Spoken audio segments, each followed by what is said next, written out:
Alhamdulillah nahmaduhu wa nasta'inuhu wa nastaghfiruh wa na'udzu billahi min shururi anfusina wa min sayyiati a'malina may yahdihillahu fala mudilla lahu wa man yudlil fala hadiya lahu asyhadu an la ilaha illallah wahdahu la syarika lahu wa asyhadu anna Muhammadan abduhu wa rasuluhu alladzi ballagha risalatahu wa adal amanah wa nasaha al-ummah wa kasyafallahu bihil ummah hatta tarakana fi mahajjatin bayda layluha kanahariha la yazighu anha illa halik.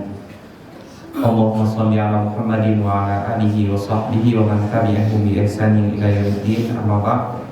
Ibu bapak jamaah subuh yang dimuliakan Allah, ananda kami yang kami cintai, puji dan syukur kehadirat Allah senantiasa kita ulang selalu sampai subuh hari ini. Allah masih karuniakan kepada kita berbagai macam nikmatnya sehingga kita bisa melaksanakan kewajiban kita sholat subuh secara berjamaah.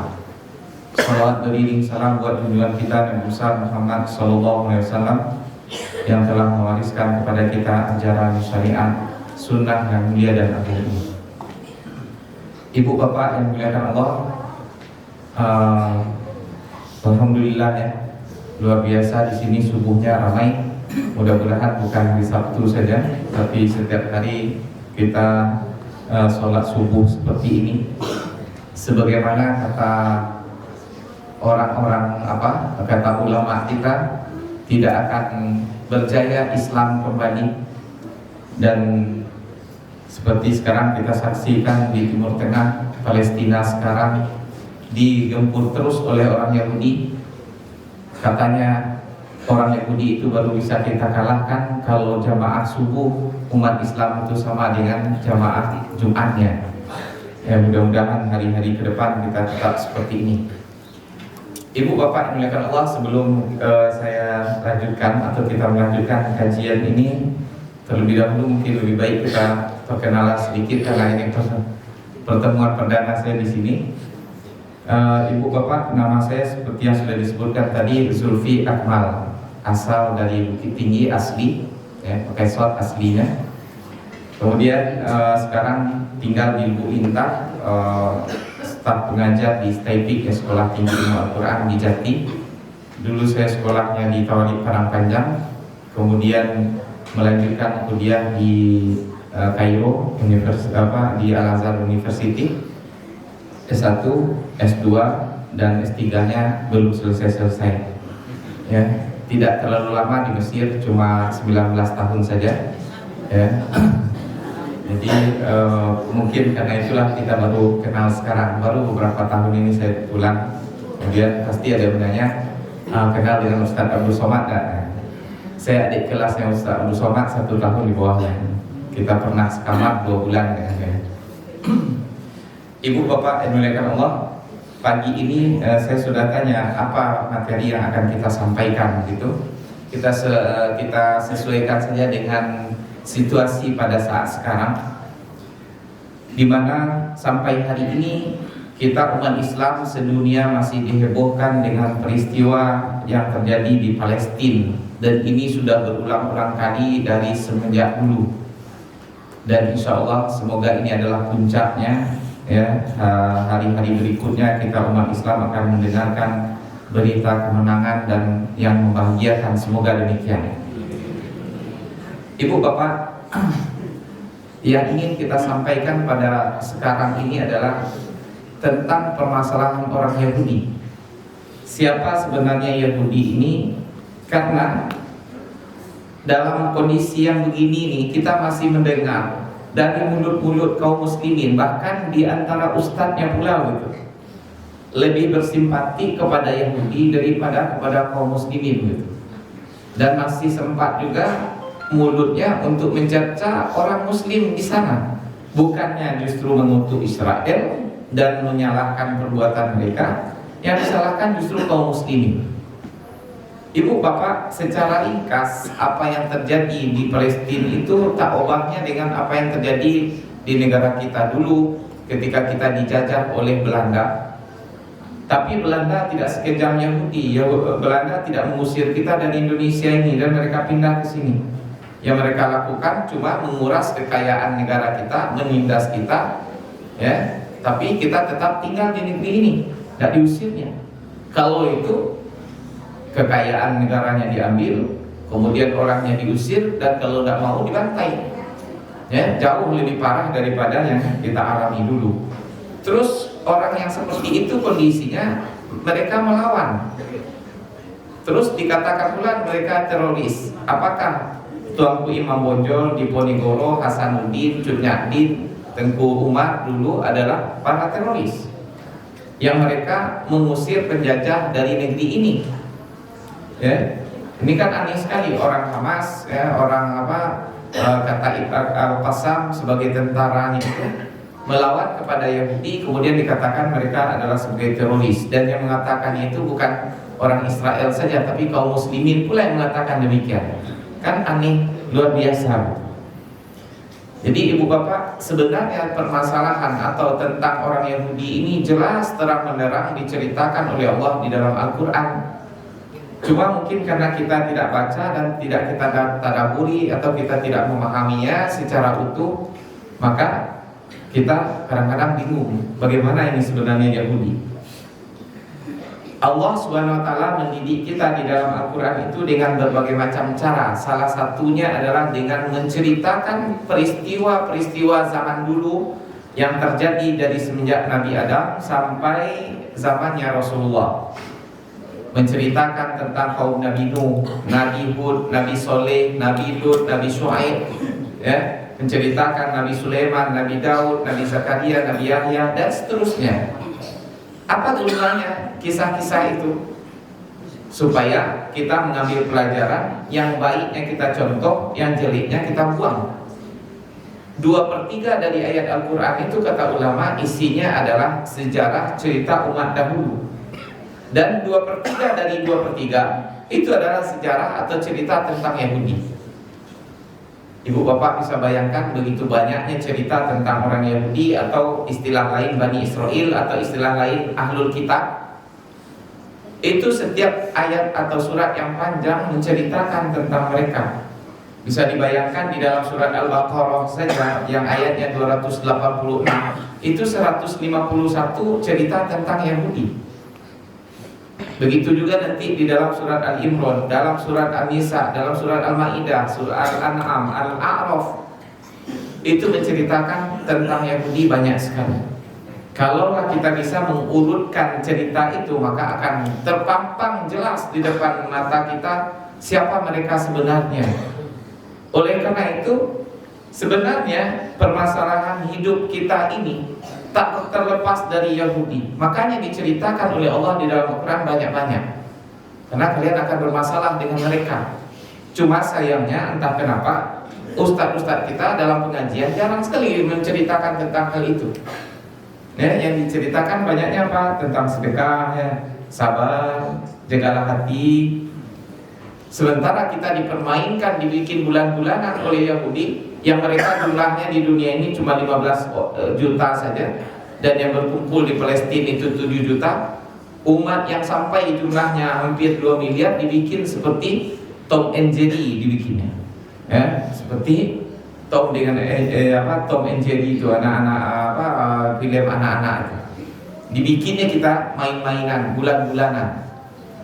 Ibu bapak, salah satu contohnya yang paling mudah, kita kan disuruh memboikot produk-produk Yahudi. Ternyata hampir seluruh apa yang kita konsumsi pada selama ini adalah produknya Yahudi. Sehingga kita kebingungan, apa gantinya? Contoh odol sajalah, apa gantinya odol? Sikat gigi untuk menggosok gigi kita kalau bukan produk Yahudi. Nah, kita ganti sajalah dengan kayu siwak ya. Nah, ada produk mereka semuanya.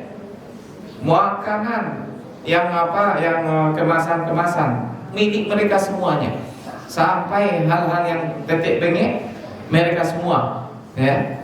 Makanya ibu bapak ini perlu kita kaji dalam-dalam.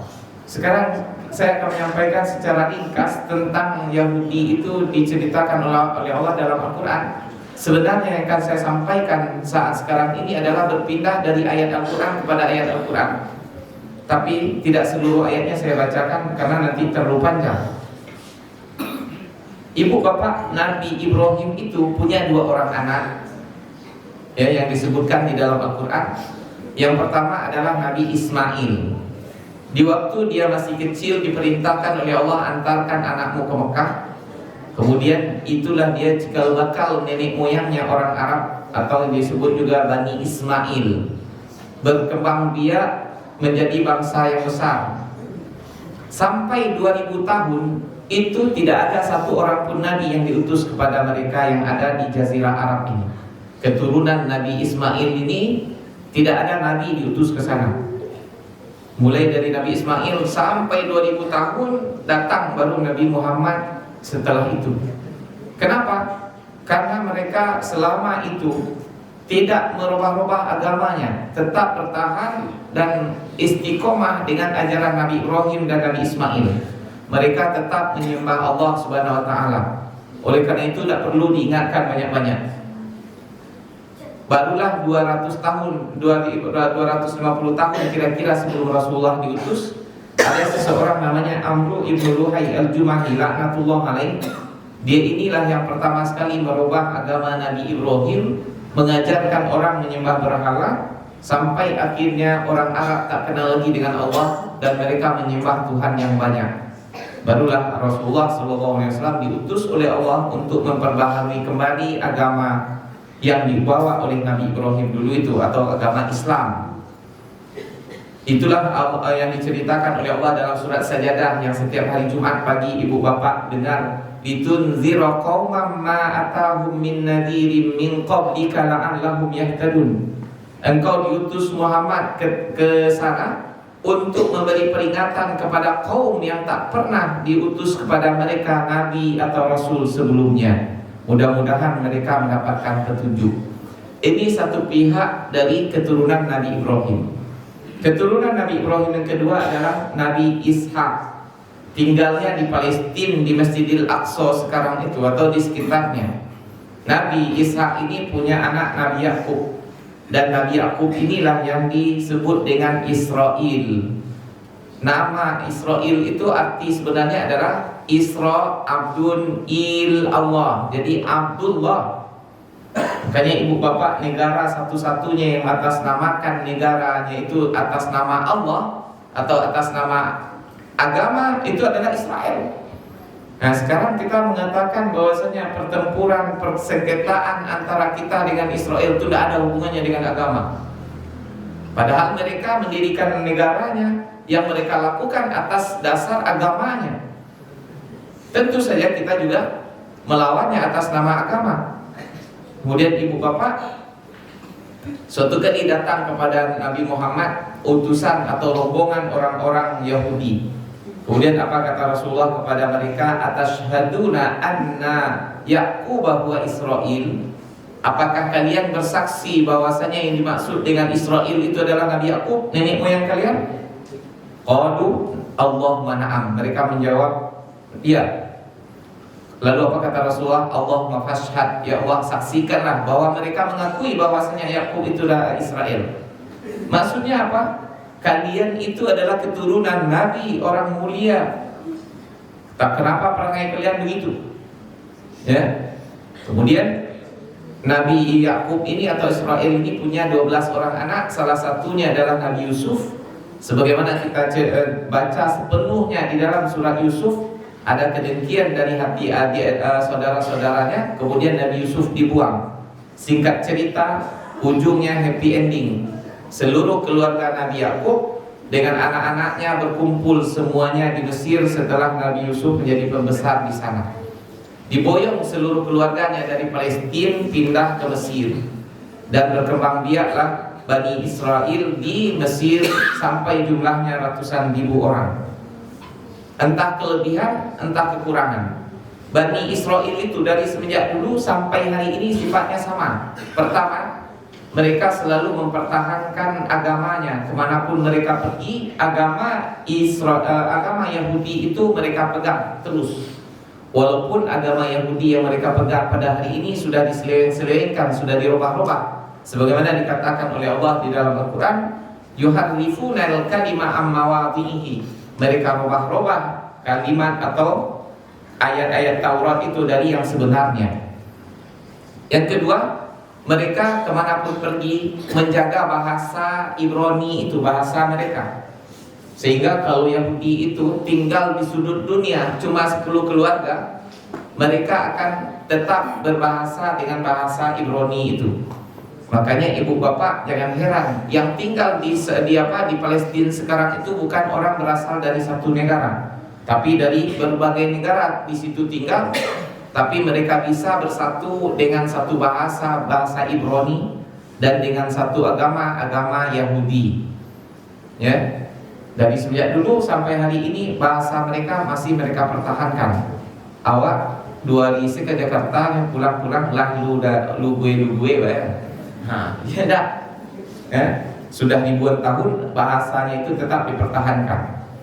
Kemudian yang ketiga, mereka eksklusif, tidak mau bergaul dengan orang secara luas. Mereka tetap mempertahankan keyahudiannya, tidak menikahi kecuali orang-orang Yahudi.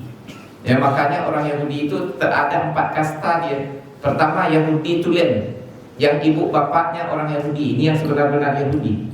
Kemudian yang kedua, kalau ibunya Yahudi, bapaknya selain Yahudi, maka ini kelas 2, persis seperti kita orang Minang. Kemudian yang ketiga adalah kalau bapaknya orang Yahudi, ibunya non Yahudi. Ini nasibnya seperti Zainuddin dalam tenggelamnya kapal Van der Wijk. Ya. Kemudian yang keempat adalah diistilahkan dengan goim, yaitu orang yang tidak ada darah Yahudinya, tapi dia beragama Yahudi. Ini dianggap sebagai budak. Kalau bermanfaat diambil, kalau tidak dibuang ke tong sampah. Ibu bapak, ini mereka Yahudi ini karena sifatnya demikian, muncul kecemburuan dari penduduk Mesir, bangsa Kipti yang dipimpin oleh Fir'aun kepada mereka, sehingga mereka dijajah, ditindas, dilemahkan. Ya. Kenapa? Mereka khawatir nanti kalau mereka berjaya, mereka akan merampas kekuasaan Fir'aun. Ya, makanya itulah dijajah Bani Israel di Mesir, dipekerjakan untuk melakukan hal-hal besar, membangun piramid, membangun ini dan itu. Karena memang mereka secara akal pintar sekali, otaknya luar biasa cemerlang, tapi sifatnya yang tak baik. Ya, kemudian ibu bapak, Fir'aun itu jangan dibayangkan orang jahat ya. Fir'aun itu kalau untuk bangsa Mesir, bangsa Kipti, mereka baik sekali. Dan ibu bapak bisa kalau jalan-jalan ke Mesir itu, sepanjang Mesir itu banyak peninggalan Fir'aun, membuktikan kejayaan mereka masa lalu. Fir'aun itu dia menjajah bangsa asing yang datang ke negerinya untuk kemakmuran rakyatnya, bukan menjajah rakyatnya demi kemakmuran bangsa asing. Bisa paham? Saya ulang. Fir'aun itu menjajah bangsa asing untuk kepentingan rakyatnya, bukan menjajah rakyatnya demi kepentingan orang asing. Nah, itu Fir'aun. Setiap hari dalam sejarah itu, dalam kitab-kitab tafsir diceritakan Fir'aun ini memberi makan 1,5 juta orang. Saya bayangkan. Karena dia baik luar biasa begitu, dia disanjung terus sampai akhirnya dinobatkan sebagai Tuhan, dan akhirnya dia sendiri mengaku sebagai Tuhan. Jadi ibu bapak ini, sehebat apapun orang, jangan terlalu disanjung-sanjung. Siapapun, baik pemimpin, bahkan sekalipun ustaz. Kalau ustaz terlalu disanjung, menjengkel para mainnya.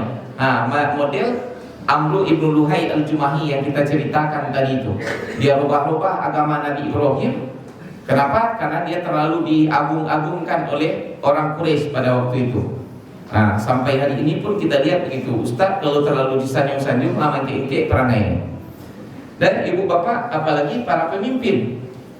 Terus maka karena mereka dijajah, diutuslah oleh Allah Nabi Musa untuk membebaskan Bani Israel ini dari penjajahan Fir'aun, dari penjajahan bangsa Kipti. Lazimnya kalau ada orang membantu kita dalam keterjepitan, pasti kita bantu kan, kita sokong dia. Tapi aneh dengan Bani Israel ini, dia tidak berpihak kepada Nabi Musa, justru berpihak kepada orang yang menjajahnya. Aneh sekali. Tetapi begitulah sifatnya orang terjajah dari dulu sampai hari ini. Ibu bapak, tidak usah kita bayangkan Bani Israel yang seperti itu. Lihat saja pada hari ini, Kita lebih suka, lebih condong, lebih percaya kepada orang yang kerjaannya bohong saja terus daripada orang yang jujur. Tidak ada yang dilakukannya disanjung-sanjung setinggi langit dan orang yang melakukan perbuatan baik dimatikan karirnya, dibunuh tentang kepribadiannya, dibikinkan berita jelek tentang dia. Begitulah nasibnya Nabi Musa dulu. Justru mereka membantu Fir'aun. Contohnya apa? Allah ceritakan dalam Quran, Inna Qaruna kana min qaumi Musa fabagha alaihim. Sesungguhnya Qarun itu adalah salah seorang dari kaumnya Nabi Musa, tapi dia bangkang kepada kaumnya sendiri, dia lebih berpihak kepada Fir'aun. Dia gunakan kekayaannya, kepintarannya untuk menyokong kezaliman orang yang menindas bangsanya sendiri. Kemudian Fir'aun Bani Israel itu ketika dibantu oleh Nabi Musa dari pembebasan penjajahan Fir'aun, apa katanya? Qalu udzina min qabli an ta'tiyana wa min ba'di ma ji'tana. Hei Musa, percuma saja sebelum engkau datang, sebelum engkau datang dan setelah engkau ada, kami tetap saja terjajah. Nah, enggak usahlah repot-repot begitu Musa. Bahkan Nabi Musa dihinakan, disakiti dengan segala macam cara. Sebagaimana yang diceritakan oleh Allah dalam surat Al-Ahzab, ya ayyuhalladzina amanu la takunu kalladzina adaw Musa fabarra'ahu Allahu mimma qalu. Wahai orang-orang yang beriman, jangan kalian berbuat pula seperti Bani Israel yang menyakiti Nabi Musa dengan segala bentuk cara. Sehingga Allah Subhanahu wa taala membela nabinya, membebaskan dia dari penghinaan itu.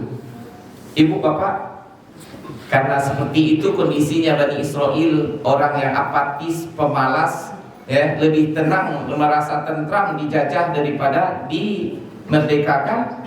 Bahkan istilahnya kalau turun kemerdekaan itu dari langit seperti meluncurnya air hujan, pasti Bani Israel akan mengambil payung untuk menangkisnya. Menyaman pula bagi dia bersama Fir'aun daripada kebebasan. Maka Nabi Musa didiklah anak-anak generasi barunya gitu, satu orang, dua orang, sampai pada akhirnya seimbang antara orang-orang yang fasik ini dengan orang yang baik. Hampir sama, berimbang banyaknya begitu. Barulah Allah Subhanahu wa taala izinkan Nabi Musa memboyong Bani Israel keluar dari negeri Mesir menuju negeri nenek moyangnya dahulu di Palestina, kembali lagi ke kampung halaman aslinya. Ini atas perintah Allah Subhanahu wa taala. Makanya ibu bapak, kalau kita baca dalam Al-Quran, perjuangan Nabi Musa dalam berdakwah itu bukan kejadian sehari dua hari, sebulan dua bulan, setahun dua tahun, tapi puluhan tahun. Cuma kita membacanya pendek saja karena sudah diringkas oleh Allah dalam Al-Quran. Setelah puluhan tahun Nabi Musa berdakwah, barulah dia berhasil membawa Bani Israel keluar menuju Palestina, dikejar oleh Fir'aun. Singkat cerita, terdesak ke Laut Merah. Datang mukjizat, diperintahkan oleh Allah Nabi Musa memukul laut, terbelah laut itu dan terbikin 12 jalan, bukan satu jalan, 12 jalan. Saya ibu bapak bayangkan pembatas antara satu jalan dengan jalan berikutnya adalah air kataudil azim, seperti gunung yang besar. Nah, ini ada jalan, kemudian di sebelahnya ada akuarium besar. Tanpa ada kacanya, mungkin kelihatan ikan paus lagi berenang-renang. Kemudian jalan lagi sampai 12 buah jalan, karena Bani Israel itu ada 12 suku. Mereka lewat masing-masing di jalan itu supaya tidak berdesak-desakan. Dikejar oleh Fir'aun dari belakang, nekat dia masuk pula ke laut, akhirnya tenggelam Fir'aun. Bani Israel sampai di seberang menyaksikan dengan mata kepala mereka sendiri keajaiban yang luar biasa, dan Allah hancurkan musuhnya seluruhnya, Fir'aun dan bala tentara. Baru sampai di seberang, belum kering telapak kakinya dari air laut, mereka menyaksikan ada orang yang menyembah berhala yang digantungkan di pohon-pohon besar. Apa kata mereka kepada Nabi Musa? Ij'al lana ilahan kama lahum alihah. Musa, bikinkan kami Tuhan sebagaimana mereka punya Tuhan. Baru saja dia selamat dari kejaran Fir'aun, aneh-aneh pula yang mereka minta lagi. Apa kata Nabi Musa? Innakum qaumun tajhalun, kalian ini betul-betul blow on. Baru sebentar ini kalian saksikan kekuasaan Allah. Sekarang kalian minta pula Tuhan berbentuk berhala begitu. Kemudian dinasihati oleh Nabi Musa sejenak, insaf pula begitu. Oh ya. Kemudian disuruh mereka untuk berhenti sejenak di daerah namanya Padang Tih atau dataran Saina sekarang. Ibu bapak, Mesir itu terbagi 27 provinsi. 25-nya berada di dataran Afrika, 2-nya berada di dataran Asia. Itulah yang berdampingan dengan Palestina sekarang, yang disebut dengan Provinsi Sina Utara dan Sina Selatan. Di Sina Utara itu ada Bukit Tursina. Disuruhlah menunggu dulu di sana sebentar. Kenapa? Nabi Musa dipanggil oleh Allah untuk naik ke puncak gunung Tursina untuk mendapatkan wahyu. Iktikaf di atas itu selama 40 hari. Ditinggallah Bani Israel ini bersama Nabi Harun. Kemudian ada nabi-nabi lain yang tidak disebutkan di dalam Al-Quran. Karena yang mendampingi Nabi Musa itu banyak nabi, bukan 2 orang saja. Jadi ada 2 orang rasul, ada puluhan nabi mendampingi Nabi Musa untuk mendidik Bani Israel. Bisa dibayangkan berapa bangkangnya makhluk ini ya. Tak cukup 1 rasul saja, 2 rasul. Kita dari sejak dulu sampai hari ini Nabi Muhammad saja rasul kita cuma 1. Alhamdulillah bertahan sampai sekarang. Kemudian 40 hari cuma ditinggalkan oleh Nabi Musa. Pas Nabi Musa pulang, ternyata Bani Israel menyembah patung anak sapi. Ada seseorang namanya Samiri. Ketika keluar dari Mesir, itu perempuan-perempuan bawa emasnya, disuruh kumpulkan seluruhnya. Setelah itu dibikinnya patung anak sapi. Inilah Tuhan Musa sebenarnya. Itu disembahnya selama 40 hari itu. Turun Nabi Musa, marah Allah Subhanahu wa taala, perintahkan seluruh yang terlibat dalam menyembah patung anak sapi, bunuh diri kalian sendiri sebagai bukti taubatnya. Maka bertaubatlah mereka, saling membunuh yang sudah menyembah patung anak sapi. Ketika dilihat betul-betul insaf, sadar dan serius dalam taubatnya, dimaafkan oleh Allah. Summa afauna ankum, kami maafkan kalian, sudah lupakan. Kemudian setelah itu diperintahkan oleh Allah, masuklah kalian ke negeri Palestina itu sekarang. Ternyata di dalamnya ada bangsa yang disebut dengan kaum Jabbarin. Mereka kaum yang kasar, keras. Allah Subhanahu wa taala perintahkan kepada Nabi Musa dan kepada Bani Israel untuk memerangi orang itu. Rupanya mereka gadang serawa, pengecut. Tidak mau mereka. Itulah yang kita bacakan dalam sholat tadi. Musa, di dalamnya itu ada kaum Jabbarin, kami tak akan masuk sampai mereka keluar dari sana. Dinasihati, Bani Israel, kalian harus berjuang sedikit. Kalau kalian mau berjuang, sekedar mau masuk saja ke negeri Palestina itu, angkat senjata, pasti Allah beri kemenangan dan beri kebantuan. Apa kata mereka? Wahai Musa, kami tidak akan masuk selama-lamanya ke sana selama mereka masih ada di sana. Pergilah engkau dengan Tuhan engkau Musa, berperanglah berdua. Kami tunggu di sini qaidun, sambil duduk-duduk minum kopi. Kalau menang kami masuk bersama engkau. Kalau kamu kalah, goodbye Musa, kami kabur menyelamatkan diri. Lain orang namanya itu. Nah kalau maknanya itulah sifatnya Bani Israel. Ibu bapak, ini Al-Quran yang menceritakan. Dari sholat kita bacakan ayat itu. Apa kata Nabi Musa? Ya Allah, aku tak memiliki kuasa kecuali atas diriku dan saudaraku Harun saja. Pisahkanlah antara kami dengan orang-orang fasik. Ibu bapak, di antara mereka banyak orang soleh, banyak orang taat, bahkan ada 2 orang rasul dan puluhan nabi. Karena memang untuk Bani Israel ini diutus oleh Allah 124.000 nabi. Coba bayangkan berapa banyak itu. Dari sepanjang sejarah itu ada 124.000 nabi. Makanya nabi itu banyak sekali. Sebagaimana dikatakan oleh Allah dalam Al-Quran 2 kali, wa rusulan qad qasasnahum 'alaika wa rusulan lam naqsus 'alaik. Ada rasul-rasul yang kami ceritakan kepada engkau, dan ada rasul-rasul yang lebih banyak yang tak kami ceritakan. Nah, kemudian ibu bapak, ini pelajaran bagi kita. Ketika di tengah-tengah kita banyak orang fasik, walaupun banyak pula orang yang soleh, kalau turun hukuman Allah, orang soleh pun terkena hukuman. Ibu bapak, walaupun rajin sholat ke masjid, banyak ibadah, jauh dari maksiat, tapi tak peduli di sekeliling kita banyak maksiat. Kalau datang gempa bumi, tidak ada cerita